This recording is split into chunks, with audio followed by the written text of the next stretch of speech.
I'm here to interview about politics.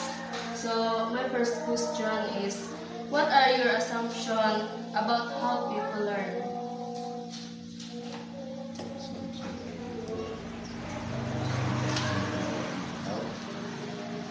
Popular ba? Ang kuha to sa transparent na servisyo. Ang mga tao kung sa kung sa need sa katawan, kung sa maayong nahimo sa katawan, ang mga tao trabaho. Ang importante, transparent ka ng service ng tao. My second question is, what are your beliefs about what good leadership looks like?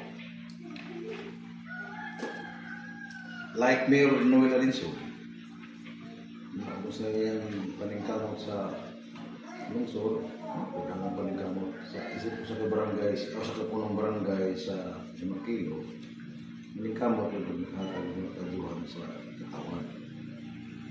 For good services to all people. Third question is, what does success mean to you? Ang success, isip, lingkod bayan, yung nakagawa ka ng maganda para sa barangay, para sa mga tao. Gawa ka ng proyekto na ang proyekto ay para sa lahat, dili sa ilang tao lamang ang success na para sa akin. Fourth question, when someone disagrees with you, how do you react or respond?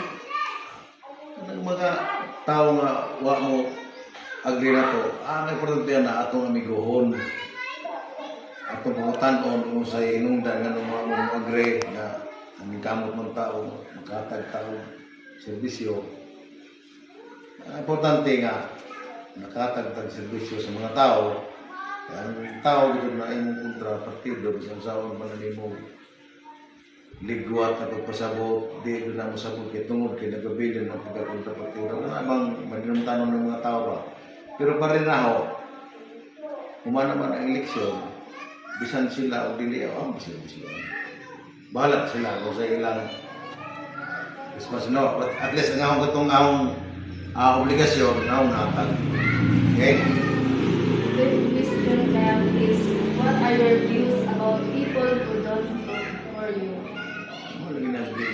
Ang wa naman po nagbase sa mga tao nga wa mabutar na.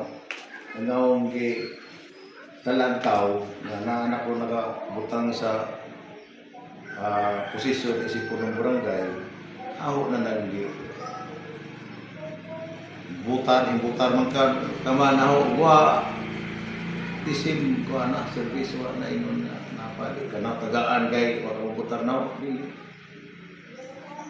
Sa ang importante nga ang serbisyo para sa tanan mga barangay. Okay.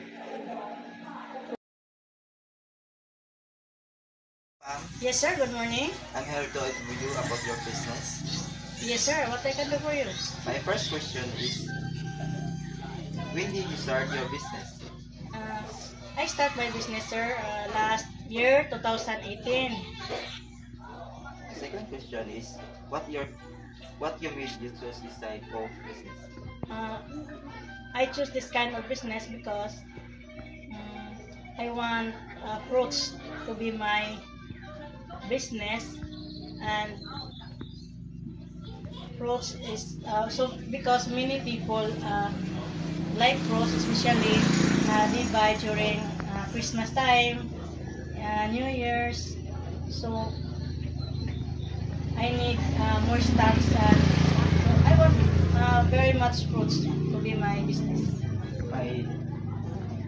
What is your pricing strategy and why? My pricing strategy, sir, is I choose very low price so that many people buy my products. Okay, I have two last questions. Yes, sir. Which payment method do you prefer to use at the sari-sari store? I won't prefer weekly payment, sir. I have uh, owner of my products, then he the sa balikan. Go. Go. Which payment method do you prefer to use at sari-sari store? Yes, I prefer weekly, sir, because the owner of my fruits deliver me every week. Then when they delivered, so I pay there the all price of my products. Okay, ma'am, I have last question. Yes, sir. Do you feel the sari-sari store is an important part of your communities? Yes, sir. Because business is my favorite, and business also help my family to support my children's husband. If he have no work, then in one word, business is I help my family to